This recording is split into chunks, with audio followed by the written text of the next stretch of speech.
Today, everyone is getting at least 5 free attempts at any perk for your weapons or armor.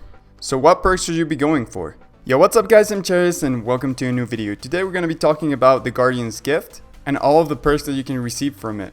So which ones are worth it and which ones are bad? Let's talk about it.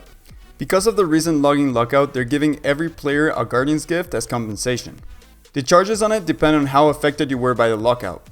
Anyone who wasn't affected get 100% charges, anyone who was locked out get 300% charges, and anyone who was locked out for an extended period of time, past April 28th, get 400% charges.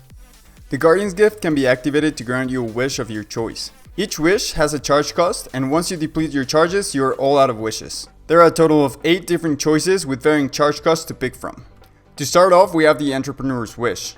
This wish has a charge cost of 10%, and it will grant you a pack of items related to player-owned farms and player-owned ports. These items include animal trait rerollers, name rerollers, gender rerollers, captain rerollers, crew rerollers, etc. It also includes a traveling merchant coupon, which will allow you to buy from the last 30 days stock as long as you haven't already bought it.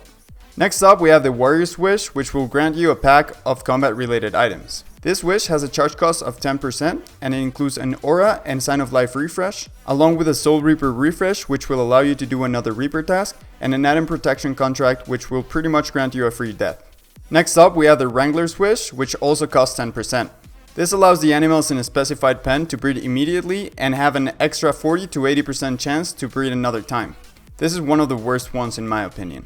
The Navigator's Wish also has a 10% charge cost, and it will complete all of your active player-owned port voyages immediately.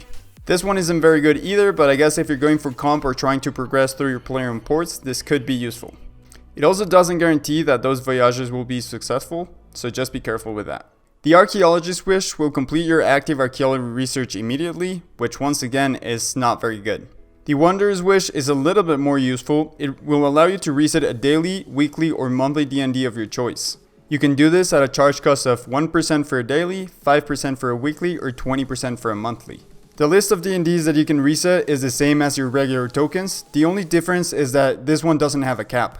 So if you want to go ahead and spend all of your charges in resetting your oyster, you can, but I wouldn't recommend it. The next one is the Polymath's Wish, and this one would be a lot more useful if we hadn't just had a double XP month. This one costs 10% charges, and it will give you double XP for an hour of playtime. This one could be useful if you're trying to max and you want to get a little bit of help in those slower skills, but with 4 double XPs a year, I don't think this is worth it. And finally, we get to the Inventor's Wish, the only wish on here that is really worth it for anyone who does PVM. This wish will grant you a special gizmo shell that doesn't use any materials. As long as you've discovered the material, you can use it freely and free of charge. If you've unlocked Ancient Invention, you will get an Ancient Gizmo instead of a regular one. This one does cost 20% of your charges though.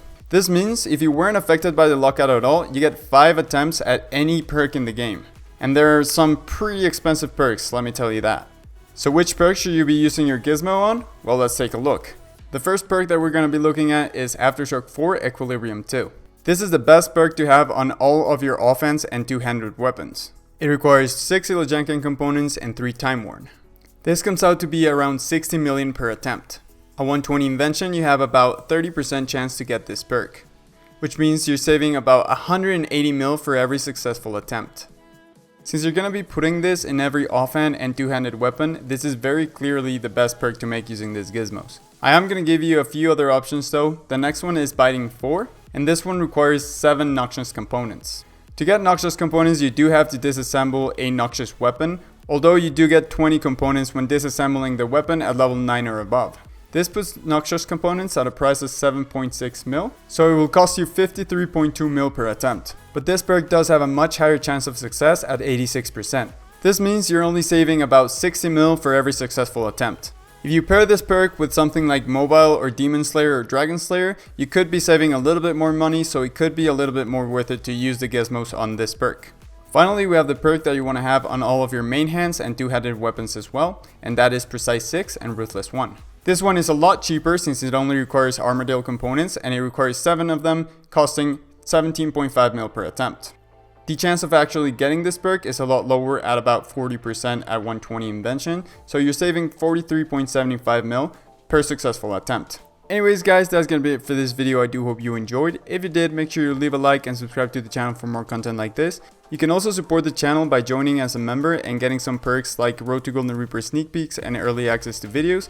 Just click the join button or the first link in the description. You can also click on screen now to go to my channel, a random video that YouTube will select for you, and my Road to Golden Reaper playlist. I'll catch you in the next one. See ya.